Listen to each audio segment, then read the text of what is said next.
বৈষম্য বিরোধী ছাত্র আন্দোলনের সময় শিক্ষার্থীদের ওপর নির্বিচারে গুলি চালিয়েছিলেন ডিবি পুলিশের গুলশান জোনের সহকারী কমিশনার ইফতেখার মাহমুদ। সেই সময় রাস্তায় শুয়ে তিনি গুলি চালান আন্দোলনকারীদের উপর। সেই ছবি সামাজিক যোগাযোগ মাধ্যমে ব্যাপক ভাইরাল হয়। গুলি চালানো ওই এসিকে ৩ দিনের রিমান্ডে নেওয়া হয়েছে। রাজধানীর বাড্ডা থানার সুমন শিকদার হত্যা মামলায় তার রিমান্ড মঞ্জুর করেন ঢাকার মেট্রোপলিটন ম্যাজিস্ট্রেট মোহাম্মদ নুরুল হুদা চৌধুরী।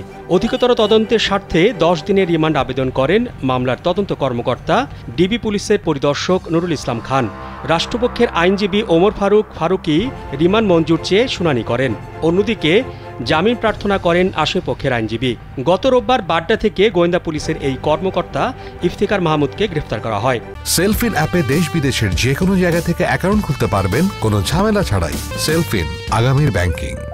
বৈষম্য বিরোধী আন্দোলনে বাড্ডার ফুজি টাওয়ারের উত্তর পাশের প্রগতি সরণিতে পুলিশের এলোপাথারি গুলিতে নিহত হন সুমন শিকদার। এ ঘটনায় নিহতের মা মোসাম্মদ মাসুমা গেল ২০ আগস্ট বাড্ডা থানায় হত্যা মামলা করেন। মামলায় সাবেক প্রধানমন্ত্রী শেখ হাসিনা সহ ১৭৯ জনকে আসামি করা হয়।